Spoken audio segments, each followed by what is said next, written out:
উচ্চ হারে মার্কিন শুল্কারোপ ইস্যু কেন্দ্র করে গেল কয়েক মাস ধরেই সম্পর্কের টানাপোড়েন চলছে ভারত ও যুক্তরাষ্ট্রের মধ্যে।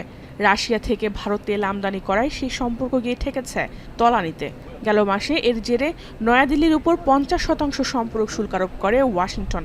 মার্কিন প্রতিনিধিদের সঙ্গে কয়েক দফা বৈঠকেও আসেনি শুল্ক কমানোর ঘোষণা।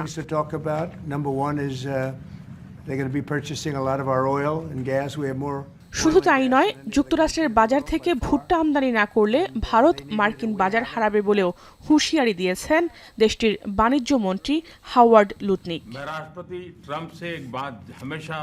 এমন পরিস্থিতিতে বুধবার ভারতের প্রধানমন্ত্রী নরেন্দ্র মোদীর ৭৫তম জন্মদিনে টেলিফোনে শুভেচ্ছা জানিয়েছেন মার্কিন প্রেসিডেন্ট ডোনাল্ড ট্রাম্প। ভারতের ওপর 50% শুল্কারোপের পর এই প্রথম মোদীর সঙ্গে ফোনে কথা বলেন তিনি। ফোন আলাপের পর মোদীর নেতৃত্বের প্রশংসা করে সামাজিক যোগাযোগ মাধ্যমে পোস্ট দেন ট্রাম্প। বলেন, মোদীর সঙ্গে চমৎকার আলাপ হয়েছে তার। অপরদিকে আরেক পোস্টে রাশিয়া ইউক্রেন যুদ্ধ বন্ধে পদক্ষেপের জন্য ট্রাম্পকে ধন্যবাদ জানান মোদি। এছাড়াও ওয়াশিংটনের সঙ্গে নয়াদিল্লির বাণিজ্যিক সম্পর্ক ভিন্ন মাত্রায় নিয়ে যাওয়ার প্রতিশ্রুতি জানান তিনি। পাল্টাপাল্টি পোস্টে দুই নেতাই পরস্পরকে বন্ধু বলে সম্বোধন করেন। ট্রাম্প মোদির এই ফোনালাপকে দুদেশের বাণিজ্যিক সম্পর্ক এগিয়ে নিতে ইতিবাচক পদক্ষেপ হিসেবে দেখছেন সংশ্লিষ্টরা। যুক্তরাষ্ট্রের আরোপিত 50% শুল্ক কমাতে এরই মধ্যে মঙ্গলবার নয়াদিল্লিতে মার্কিন প্রতিনিধিদের সঙ্গে বৈঠকে বসেন ভারতের প্রতিনিধি দল। যুক্তরাষ্ট্রের পক্ষে বৈঠকে নেতৃত্ব দেন মার্কিন বাণিজ্য প্রতিনিধি ব্রেন্ডন লিঞ্চ।